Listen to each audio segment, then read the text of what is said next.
हमें टेक्सास में एक ऐसा जिम मिला जो लोगों को बहुत ही अलग ढंग से ट्रेन करता है। उस दिन को याद करो जब तुमने जीने की इच्छा छोड़ दी थी।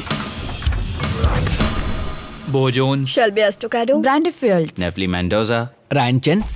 2009 में जब मैं 19 साल का था, 4 साल पहले। सब कुछ अचानक से बदल गया। एक विस्फोटक पर कदम पड़ा और मैंने अपने दोनों पैर खो दिए। मैं एक ट्रिपल एऑर्टिक एन्यूरिज्म का शिकार हो गया। एक स्नोबोर्डिंग एक्सीडेंट में मेरी रीढ़ की हड्डी में T6 इंजरी हो गई थी और मेरा स्टर्नम टूट गया। मैं बर्फ में स्कीइंग करने निकला। मैंने एक बड़ी छलांग लगाई लेकिन लैंडिंग देख नहीं पाया। मैं पीठ के बल गिरा और मेरी रीढ़ की हड्डी टूट गई। मेरे आंटी के घर एक फैमिली गैदरिंग में मेरे स्टेप डैड और मेरे बीच बहस हो गई थी। काफी बड़ा झगड़ा हुआ था। वो चले गए और शायद 2 घंटे बाद मेरी मॉम और मैं घर पहुंचे और वो मेरा इंतजार कर रहे थे।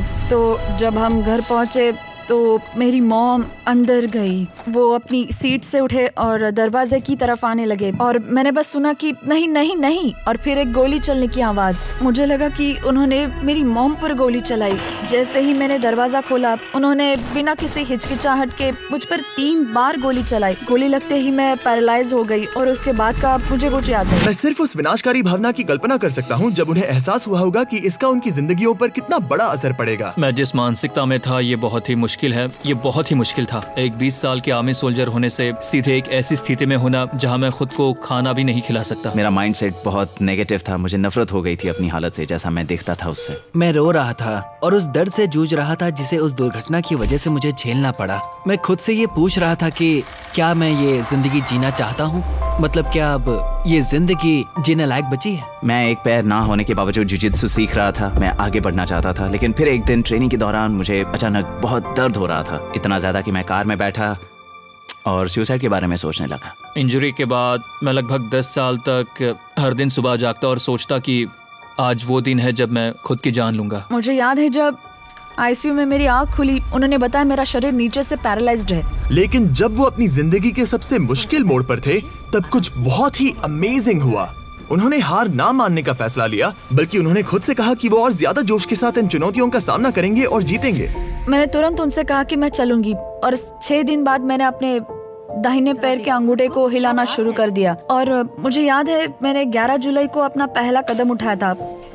मुझे सहारे की जरूरत पड़ी, लेकिन वो मेरे पहले कदम थे। अगर मैं वक्त में पीछे जाकर अपने आप को ये बताता कि मैं ठीक हो जाऊंगा तो मुझे खुद पर यकीन नहीं होता, और खासकर इस बात पर कि मैं एक दिन प्लेन उड़ा सकूंगा और अपने सबसे अच्छे दोस्त के साथ एक कंपनी शुरू करके अपने मॉम डैड को प्राउड फील कराऊंगा। मैंने अपने आसपास ऐसे लोगों को रखना शुरू किया जो मुझ में वो देखते थे जो मैं खुद अपने आप में नहीं देख सका। मैं कभी इतना निराश, इतना बेबस और इतना कमजोर नहीं महसूस करना चाहता। मुझे खुद पर तरस खाना बंद करना पड़ा। हम बात करते थे कि हम क्या कर सकते हैं और क्या नहीं कर सकते। मेरा मानना है कि दुनिया में कुछ भी नामुमकिन नहीं है, बस उसे करने का जज्बा होना चाहिए। इन सभी एथलीट्स की मानसिकता में परिवर्तन का कारण है ATF नाम का एक जिम। 10 साल पहले ATF जिम को शुरू किया था डेविड वोबोरा ने, एक फॉर्मर NFL प्लेयर जिसके साथ कुछ ऐसा हुआ जिसके बाद उसकी पूरी जिंदगी बदल गई। काश मैं ऐसा कह सकता कि ये एक बहुत बड़ा बिजनेस प्लान था, लेकिन ऐसा नहीं है। जब उसने पहली बार ये काम शुरू किया तब वो ट्रेविस मिल्स से मिला, एक एम्प्यूटी जिसने जंग में अपने दोनों हाथ और पैर गंवा दिए थे। मैं बिना किसी हिचकिचाहट के सीधे उसके पास गया, उससे नजरें मिलाई और पूछा कि एक हाथ से कितना बेंच प्रेस कर सकते हो? और वो बोला कि तुमने अभी मुझसे क्या कहा? वो हंसा और फिर बोला कि आज तक किसी ने मेरे सामने मुझसे ये सवाल नहीं किया। मैंने उससे शुरुआत की और फिर हमारे साथ एक और वेटरन जुड़ा और फिर 10 और फिर 20 और फिर मैंने खुद से ये कहा कि अब हमें नहीं रुकना चाहिए। लेकिन डेविड ने इस फील्ड में आगे बढ़ने के लिए एक प्रॉमिसिंग NFL करियर को कैसे छोड़ा? वेल, इसका जवाब अतीत में छुपा है। 16 साल पहले डेविड वोबोरा को NFL में शामिल किया गया और शुरुआत से ही उसे एक रूथलेस ग्लैडिएटर के रूप में जाना जाने लगा। लेकिन जो एक शानदार करियर की शुरुआत लग रही थी, उस सब पर पानी फिर गया। कंधे में भयानक इंजरी होने के बाद डेविड को अस्पताल में पेन किलर्स दिए गए जिनकी उसे लत लग गई और वो ओपियोइड क्राइसिस में अफेक्टेड 16 मिलियन लोगों में से एक बन गया। और रिहैब जाने और अपनी लत से छुटकारा पाने के बाद ही उसने प्रो फुटबॉल छोड़ने का फैसला लिया। मैंने अपनी जिंदगी में तरह तरह के ड्रग्स का इस्तेमाल किया है, लेकिन ऐसा कोई ड्रग नहीं है जो अमेरिकन प्रो फुटबॉल में खेलने के बराबर हो। टैकल करना और स्टेडियम का चिल्लाना, उससे बेहतर एहसास और कोई नहीं। लगता है जैसे मैं 7वें आसमान पर हूँ, जैसे पूरी दुनिया मेरी मुट्ठी में हो। ये अच्छा तो लगता था, लेकिन सिर्फ उस पल के लिए। और मुझे उस एहसास को वापस पाने के लिए फिर से वो करना पड़ता था। उसमें और जो मैं अभी यहाँ कर रहा हूँ उसमें फर्क ये है कि जब घंटी बजती है और मैं वहाँ मौजूद होता हूँ, जब कोई अपने मुकाम को हासिल कर लेता है, ये एक ऐसा एहसास है जहाँ मैं ये कह सकता हूँ कि अभी इस वक्त मैं यहाँ जहाँ हूँ इससे इम्पोर्टेंट और कुछ नहीं हो सकता। लेकिन फर्क ये है कि एहसास कभी जाता नहीं। इस जिम को लेकर मेरी सोच दरअसल ये नहीं थी कि हम दुनिया को अपने लिए बदलेंगे, बल्कि अपने आप को दुनिया के लिए बदलेंगे। अब ये तो साफ था कि हम डेव और एटीएफ के बारे में और ज्यादा जानने के लिए बहुत एक्साइटेड थे। तो मैंने डैन और डैरन को टेक्सास भेजा ताकि वो देख सके कि बीस फिलैंथ्रोपी इनकी मदद कैसे कर सकती है। एटीएफ शारीरिक या मानसिक इम्पेयरमेंट से पीड़ित लोगों के लिए एक फ्री जिम है और इस जगह की अनोखी बात है ये सिस्टम जिसका नाम है स्वेट एक्विटी। हम सब एक साथ पसीना बहाते हैं और वर्कआउट के थ्रू एक दूसरे से जुड़ते हैं। और इनका वर्कआउट कुछ ऐसा दिखता है। गो। चलो चलो चलो, पुश पुश, तुम कर सकते हो। यस, कम ऑन,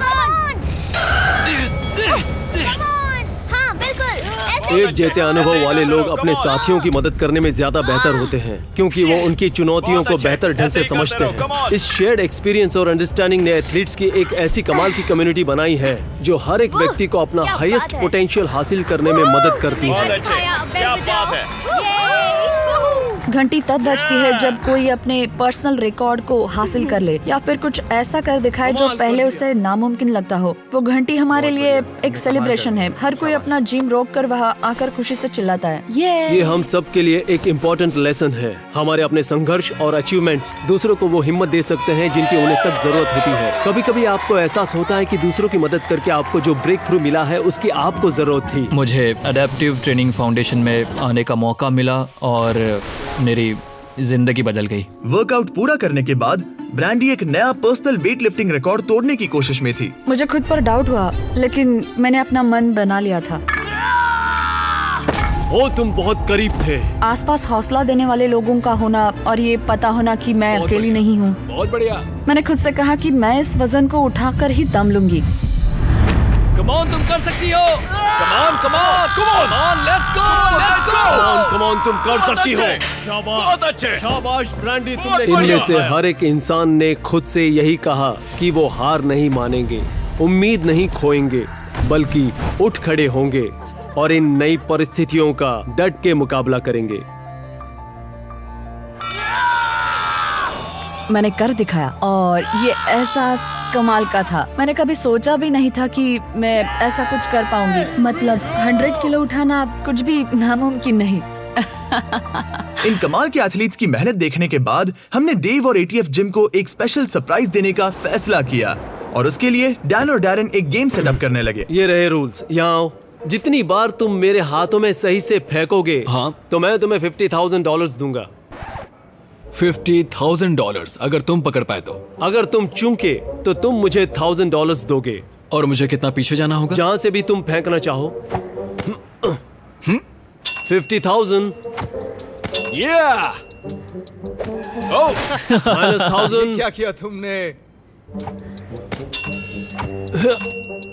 आखिरी थ्रो के लिए डेविड ने ये जिम्मा डैन पर सौंपा, मगर डैरन ने इसमें एक ट्विस्ट जोड़ दिया। अगर डैन चूका तो तुम्हें कुछ नहीं मिलेगा। क्या डैन ये प्रेशर संभाल पाएगा? अब सब उसके कंधों पर है।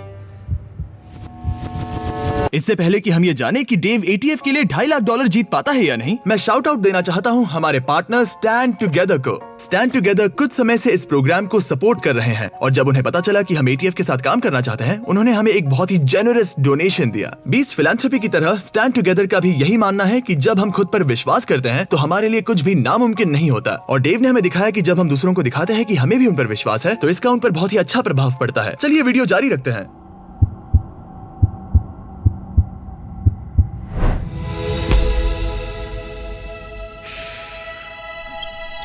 तुम्हें इतने मिलेंगे। क्या तुम सीरियस हो? हाँ बिल्कुल, मैं तुम्हारे लिए इस राउंड ऑफ कर दूंगा। Love you brother. तुम दोनों का बहुत बहुत शुक्रिया।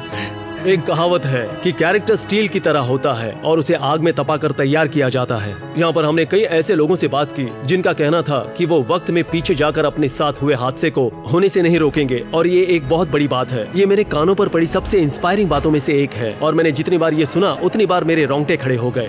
दुनिया में जो भी होता है उसके पीछे एक वजह होती है। अगर मैंने उस बम पर पैर नहीं रखा होता तो मैं ये कभी नहीं जान पाता कि मैं किस मिट्टी का बना हूँ, और ये भी नहीं कि मैं इस दुनिया पर एक पॉजिटिव इन्फ्लुएंस कैसे बना सकता हूँ। अपनी इंजरी से उबरने और आज मैं जहाँ खड़ा हूँ और दुनिया को देखने का जो नजरिया रखता हूँ, उसके बाद मुझे लगता है कि मैं पहले से कहीं ज्यादा स्ट्रॉन्ग हूँ। इन ट्रॉमास के बाद ही उन्हें जीवन की सबसे बड़ी चुनौतियों का सामना करने और कभी हार न मानने की अपनी अंदरूनी शक्ति का पता चला। ये हम सब के लिए एक सीख है।